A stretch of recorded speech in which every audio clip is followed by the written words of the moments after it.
The Trump administration, along with Robert F. Kennedy Jr., the Secretary of Health and Human Services, they say they want to make America healthy again. They have been caught burying a blockbuster report about alcohol and cancer risk. Now, if you've been paying attention to the science on alcohol lately, the message really has changed.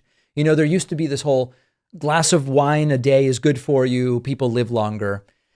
It was never really super strong, and a lot of those studies were industry backed. A lot of them had confounding factors, like moderate drinkers tended to be wealthier, healthier, and better insured.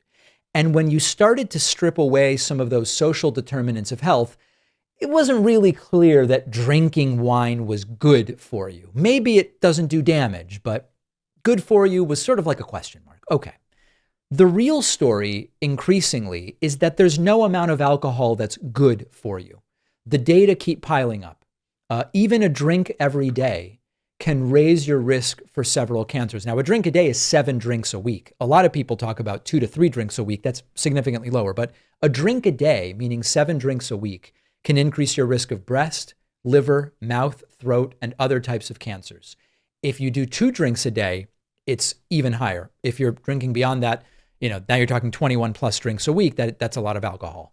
But the point is, this is exactly what a new federally commissioned report, the Alcohol Intake and Health Study, concluded. This was subsidized by the federal government. They did the study. They used American data, and they showed that even at low levels of drinking, risks start to go up. Fine. What did the Trump administration do with the science? They've buried it. RFK Jr. has buried it. They haven't delayed it. They're not reworking it. It's gone. You are not going to see it integrated into government recommendations, dietary guidelines, etc. Meanwhile, we recently covered on the bonus show that fewer young people than ever are drinking. The percentage of young people that drink alcohol is the lowest it's been, I believe, since this has been tracked in the United States. Some wrongly believe, well, if you give people legal weed, they'll do the pot instead of the alcohol. Statistics do not show that the proportion of people consuming cannabis has gone up.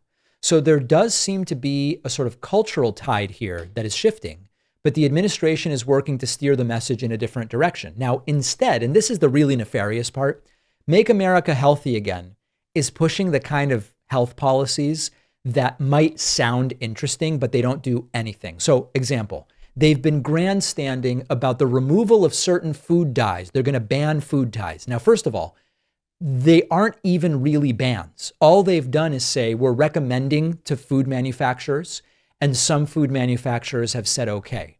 So it's not even actually a ban. But most importantly, most food that should make up, I don't want to use the terms healthy and unhealthy, but most food that should make up the majority of your calories is unprocessed and therefore doesn't have dyes in it one way or the other.